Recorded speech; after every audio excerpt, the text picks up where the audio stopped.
English translation. 173rd contact. Monday, 9th August 1982, 19:30 hours. I thought that since she is now back again, Simya Se would come today. After such a long absence from here and from Era, she is still on vacation until the end of the month. You were already able to exchange a few words of welcome with her, which was also a concern of hers to be able to do this, which is why she first came here before she left. I understand. Then I will just see her later. Do you have any other news? Certainly I have some. You know that your center has become a recreation center for us. We all feel very comfortable, satisfied, and safe there. But the center has not just become a recreation place to us, but rather a true home. Moreover, you should understand my words properly, for I specifically say that it has become a true home to us, not just a spare home. We all feel at home in the center, which is why we very often spend all of our leisure time there. All of us who are from Era, as well as all those whose homeworlds are different from ours, but who, nevertheless, fulfill their duties here on the earth and cooperate with us. And for this reason, I would ask you to make it clear to your group members that from now on, they must be prepared every now and then to meet humans at night, in or around the center, who are foreign to the earth. And in this context, there is also the possibility that light phenomena, etc., will appear if materializations of our allies occur and so on. But there is nothing to be afraid of or to fear, for as you know, all our allies are also peaceful people who inflict no harm on anyone or on any life form. The most that could happen would be a shock-induced defensive reaction. If any group member would deliberately commit a frightening action, either for fun or out of malice, etc., in the case of an encounter with one of our allies, who can endure the earth-human swinging waves and, therefore, do not need to be protected by invisibility, etc., it is to be declared to the group members that in such a case, they should not make any attempt to communicate, but simply step aside in order to let the respective visitor pass, who will usually take no further notice of the presence of the respective group members. We and our allies come to the center in order to relax and also for the purpose of our homeworld, which means for all of us that no entertainment or work should be associated with it. Moreover, a conversation would be impossible in many cases, because many of us and our allies do not master any earthly languages, but only understand these through the use of translators, which may not be in operation as a result of a certain purpose-driven order from our home center that is connected to such a visit.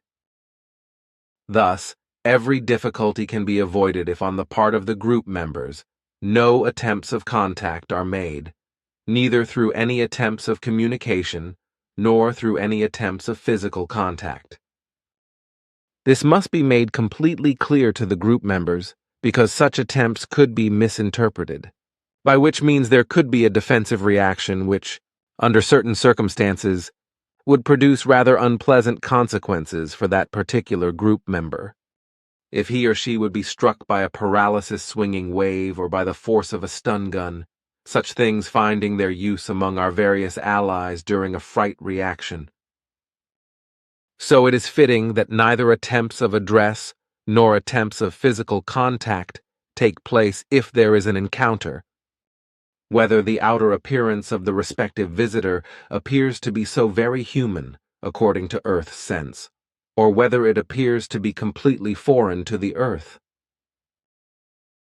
I think that this should be understandable to the group members when I explain it to them. But in addition, I would like to ask you something. When you say that all of you and your allies come here and that they view our center as a true home, then this would have to amount to 2,500 human beings, and secondly, they would then be here very often, right? Is that not a little too much traffic?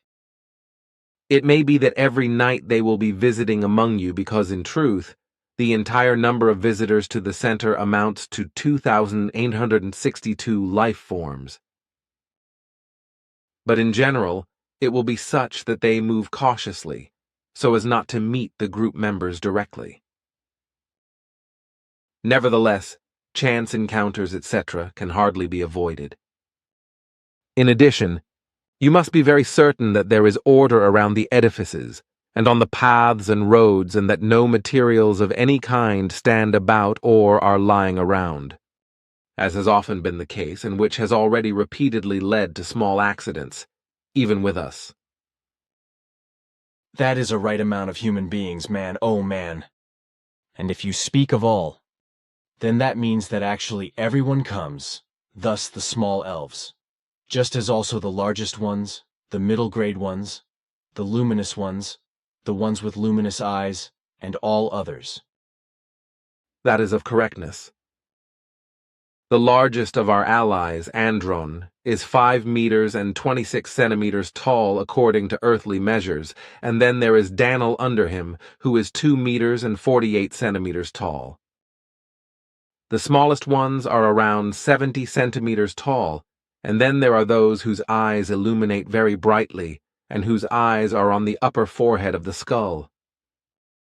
I know, but then there are those whose entire bodies fluoresce, or those whose bodies illuminate radiantly, along with those who always practice gymnastics on elevated places, such as on rooftops and trees, etc.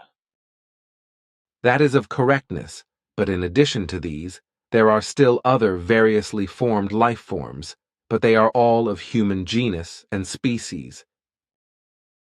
Yes, of course, such as one, of whom someone might think that a rubber ball rolls across the ground. That is of correctness. This is also under them. Then it may indeed be quite clear. But tell me, is there perhaps a possibility for us that we may take photographs? This question had to come, this we knew. Yes, you may, although it requires a momentary bright light at night to do so. Since we already knew your question about this, we have already discussed these things. All agree to this, without exception, and they are already preparing for the fact that a short and bright light could suddenly flash if any one of you takes photos. However, it must be ensured that each time no more than 2 pictures are taken with such flashing light. Of course, many thanks. Special thanks are not necessary.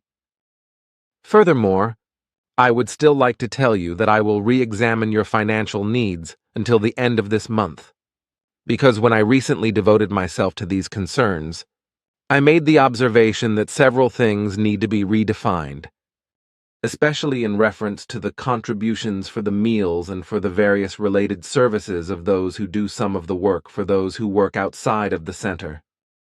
With various earthly families, I strove to gain insight into the financial characteristics of the preparation of meals and the execution of work of the mother towards her children, and I realized that in all cases, the mother's financial approaches toward preparing meals, etc., for their own children are set much higher than is the case with you.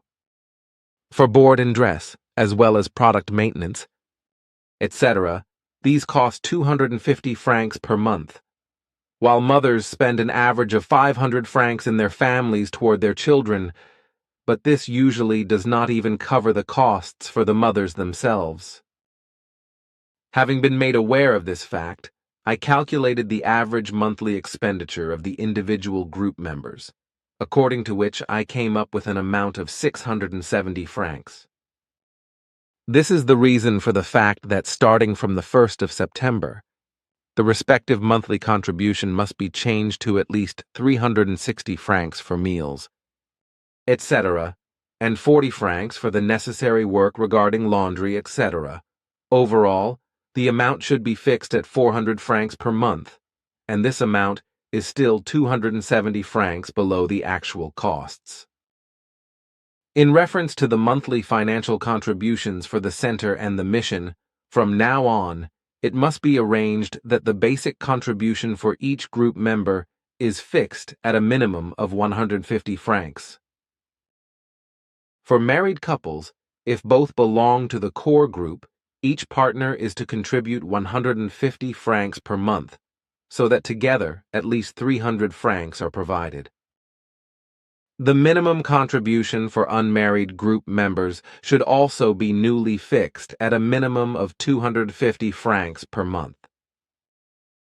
But for this, it must be explained that the excess amounts determined by me apply until 1985, and even surpluses beyond the minimum amounts would absolutely be useful and could find their use. Thus, it would be nice if it was respected by the individual group members that surpluses could be given wherever possible. The entire construction of the center and the mission itself require much capital, so each additional contribution is very useful. Unfortunately, the majority of payments cannot be arranged into any new and lesser amount for the time being, because there are still too few group members who could make this possible through further contributions. Thus, starting from the year 1985, it can only be expected that the monthly contributions from the largest contributors can be placed on the exact same footing as those from the rest of the group members who pay lesser contributions. In reference to new group members, if conditions do not change until 1985 and no additional group members appear, then, as of the 1st of January 1985, a uniform monthly contribution of about 500 francs would apply to all those who work outside, and this would also include those group members who do not reside in the center.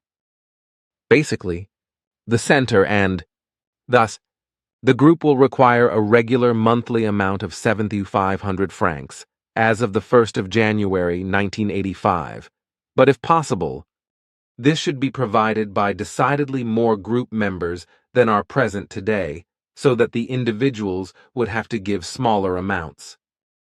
In addition, more should be acquired by all possible means, such that as of the 1st of January 1985, the center itself is utilized towards generating finances to such an extent that the group members can work there and can earn contributions that would be possible through a full-scale horticulture. But this would also mean that for all group members in the center, certain work times apply, and all group members have their specific field of work. Thus we press on until 1985 to make the operation self-supporting. But this must actually be achieved, which will yield a lot of work, effort, and necessities, if this is possible at all. This is clear, but we can do it, as long as everyone provides the necessary commitment. With the necessary commitment of each group member, it should actually be possible. Your word in the group member's ear. Certainly, every single group member is not only working for the community, for the center, and for the fulfillment of the mission, but each group member also works for himself or herself.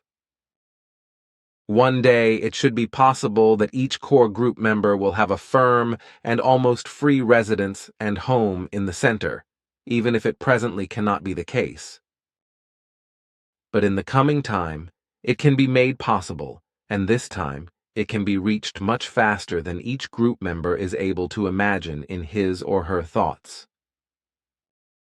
But for this, it is of absolute necessity that a full commitment is provided in each line by every single group member, that, both in terms of the joyful labor input and the necessary work performance and the correct organizational handling of the individual tasks, as well as in reference to the multiple financial contributions and the study, etc. Indeed, many objectionable things have taken a turn for the better in the course of time, but there are still deficiencies that require a rather speedy improvement. But on the whole, truly good successes have been observed recently, even if these, unfortunately, result more from coercive measures than from voluntary means. And it is precisely in this respect that we have the negative concern that various group members, especially those who are of the male gender, have the notion in their minds which is very erroneous and hostile to the community of interests. that with the date of the 4th of October, if we will be willing, under the circumstances, to continue the contacts, then they would no longer have to be so anxious to fulfill their daily duties in the center, or to cooperate and live, etc., in accordance with the ordinal rules. Different ones nurture the thoughts that they could then be absent again repeatedly, and if possible, they would only meet the mandatory duty of 8 hours per month. But this is an attitude and a reasoning that is irreconcilable with the fulfillment of the mission and with the construction of the center, because such thoughts and actions would, once again, lead to the old state of things in the shortest of time. Even if we may, perhaps, reach a positive decision on the 4th of October, which has not been decided yet, and thus is not absolutely certain, it can never mean that from this date, the same old neglect of duty and neglect of commitment can again possess validity, because only full commitment in every direction and in all emerging concerns can lead to a success. A true and honest group member can very well cultivate and maintain the most diverse personal interests and desires, etc. But first and foremost, he or she should and must place their interest in the fulfillment of the mission in the foreground and in their main train of thought. And only then can and may their self-interests in personal matters outside of the task appear. For this, it should also be explained that it is indeed right that loving contact is maintained with personal family members, like with parents and siblings and relatives, and also with friends and acquaintances. However, in this regard, the Earth human exaggerates his or her deeds and actions because he or she is attached too much in this direction, by which means they live too often with the former domestic herd, with parents, siblings, friends, and acquaintances. And through this, he or she retains their lack of independence, which he or she brings with them from childhood. But due to staying in the hearth and home too often, the person does not become independent. And moreover, this close relationship means that with the death of personal family members, relatives, friends, and acquaintances, much unnecessary and illogical sorrow emerges, which could be avoided by a rational stay with these people during their lifetimes. Ties of this kind necessarily must be limited by the Earth humans, through which the human being becomes more independent. At the latest, if the Earth human has reached an age that can be considered to be adulthood, then he or she should leave hearth and home in order to become independent and life-stable outside of this domain, and each year he or she should not visit the former home any more than 2 to 4 times. But if the human being acts contrary to this, then he or she neither loses their dependence nor the search for protection among their own family members. In the same measure, the growing up of the person is delayed by such a false action, as also self-pity and self-woe are constructed, which only come about because they are constantly looking for external protection, and indeed, as a rule with their parents, siblings, relatives, friends, and acquaintances, because seeking protection itself is dependent and does not detach itself from this dependence. Thus, it is recognized from this that a maudlin and self-pitying person never becomes independent and always has to rely on the assistance of others. And one usually searches for this assistance, though often unconsciously, where the hearth and home once were, thus with the parents, siblings, friends, and acquaintances. But now, if there are those who live together in family units at the center, and even if adult children still live with their parents, then that is an entirely different case because through the study of the teaching, etc., and through the type and manner of freedom and coexistence, these negative dependencies are slowly but surely removed, by which means they already exert only small influences. So an entirely different case appears here, which can find no comparison with those who search for protection in their degenerated connections to their former hearth and homes, making them long for, as well as visit their former homes more frequently than what is envisaged and good for them. But the fact is that the more independent one is, and the more one correctly lives, thinks, acts, and feels in accordance with the creation, the more he or she goes their own way, away from their parents, siblings, friends, and acquaintances who belong to their direct sphere of life during the first 2 decades of their lifetime. Everything in accordance with the creation is so fine and well organized that all life forms become completely independent after a certain period after birth, as it can be observed in direct and indicative form in the animals. And in particular, a person should act in accordance with this because, as a cogitative life form, he or she can be and should be more far-sighted and more logical than the animals. You will not exactly find open ears among the Earth humans. I know that, unfortunately, but I felt a need to discuss these issues once, just like the other matters that also fall into this area. Everything rests in the type and manner of upbringing, namely in forms of education that can be bestowed upon a person during his or her youth, but also those in which one can instruct himself or herself.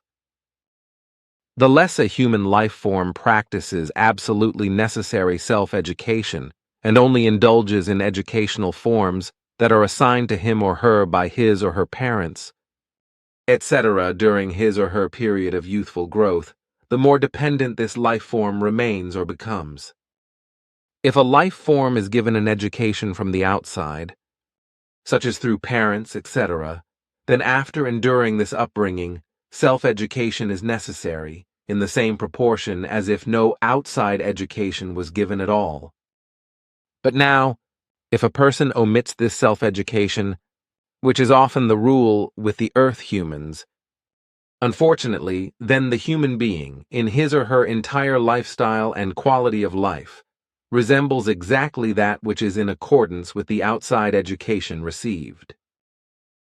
But this means that the person remains life unsteady and lacks independence, and he or she even steadily becomes more so to some extent.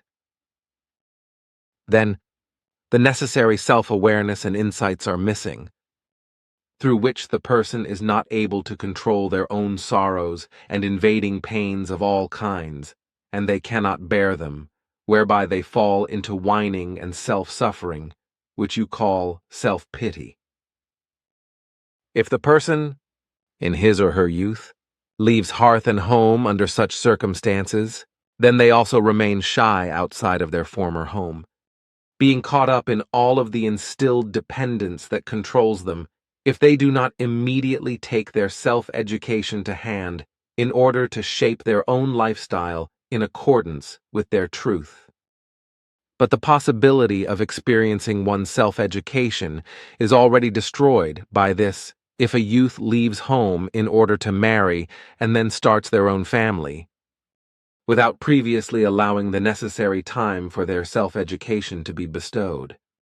Our precise studies in this respect and concerning the Earth humans have shown that at least 7 years are necessary for a fundamental self-education when the hearth of youth home is left, and the Earth humans are moving away to the so-called outland. In addition, it is necessary that these 7 years are fundamentally used, after which the Earth person then first attains the necessary knowledge and insights toward independence. But before this independence has been attained, the Earth human commits the basic mistake of searching for a partner, either for marriage or simply for the satisfaction of sexual desires.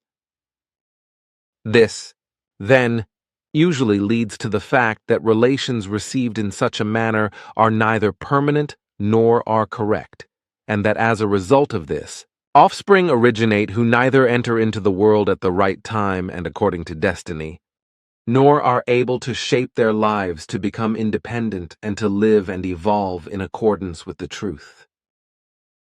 These connections are known to me, but making this understandable to the Earth humans, that is almost an impossibility. Also, it might be very difficult to explain why in our community different laws prevail in connection with this, because descendants do not necessarily have to move away from home in order to become independent in the truest sense of the word.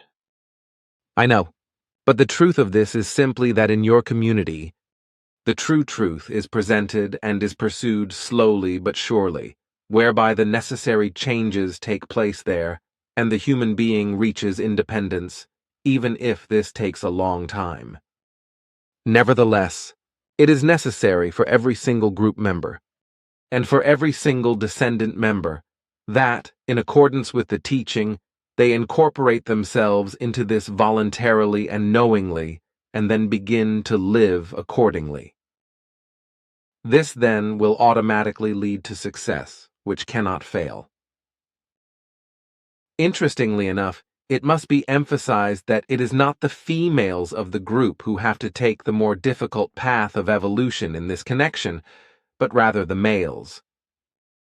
On the whole, they are the ones who are of greater dependence, self-pity, and self-woe, and who have a greater lack of interest and initiative, and they are also of persistent unemployment and instability, which is why unjustified changes of jobs appear among them again and again, but also unnecessary absences from work, because they lack a sense of initiative and interest in work. The slightest occasions, as for example some griping or a little feeling of nausea, lead with a greater part of the group members to the fact that they feel ill and miserable, and therefore will stay away from work. A small insect bite or an oppressive stone in the shoe already leads one to suppose that he was the victim of a serious accident, which is why work, then, is not resumed. Concerning this, the self-pity and self-woe of many group members are unusually strong, such as with Silvano, Bernadette, Freddie, and Thomas, while some improvement has been achieved in recent years with Jacobus in this connection, but not yet in full requirement. In this respect, even your wife has worked extremely well into an improvement, which is particularly pleasing with her, because her self-woe and her self-pity had long been repulsive. Also in regards to speedy work and the organization of its aspects, the lack of independence of the most diverse group members leads to results that are deplorable. In particular, Jacobus, as the person responsible for the work, should finally learn to organize speedily and to work equally. He goes much too far with the various complicated and, thus, extremely time-consuming works, whereby no notable and satisfactory results are achieved. When I observe him now and then in his activities, I feel holy anger at so much complexity and unproductivity. You tell me nothing new, and I have already spoken with him many times about this. This is well known to me. He probably works very well but unproductively and not speedily. His daily fatigue of his body does not result from a true day's work, but rather from an unproductive, unspeedy, and complicated work manner. If he would work straightforwardly, speedily, and productively, then in truth, at least 3 times the work achievement would exist. But this is also true in some sense for the others, wherein for this and for the aforementioned, Louis is also included. Their work methods are so complex and unproductive as if they were incapacitated old men. The work and interest as well as the employment of the male group members often appear to me as if they were inmates of an old folks' home, in which there live only old, soft, and pitiful people who are oversensitive to pain and who have no initiative. They always give me the impression that they belong to a disinterested club in an old folks' home, filled with soft, decrepit, and querulous old men who have no initiative. This is a fact that is incomprehensible to me, and that is extremely deplorable, because I have the opportunity to compare these group members to our old and gray ones, with whom such incidents are inconceivable. Even our oldest aged ones yield much more initiative and true employment in all concerns and in manual labor than what is the case with these young and energetic group members. The least of all, those of our old men still accomplish at least twice as much as these young and strong group members, who feel ill and miserable if they are touched by a gentle gust of wind and stay away from any work and commitment, so that they can secretly rejoice eodem tempore in the same instant about the fact that they can keep themselves away from every work and commitment by a trick. There will be few who will be happy about your words. My words should not be an occasion for joy, but rather a stimulus for them to recognize their mistakes and shortcomings, and a stimulus to make them truly valuable, valuable in their entire useful life and in their commitment. But that should now be enough for today. And concerning these things, I will explain more to you in our next meeting. Goodbye. Take care, and loving greetings to all.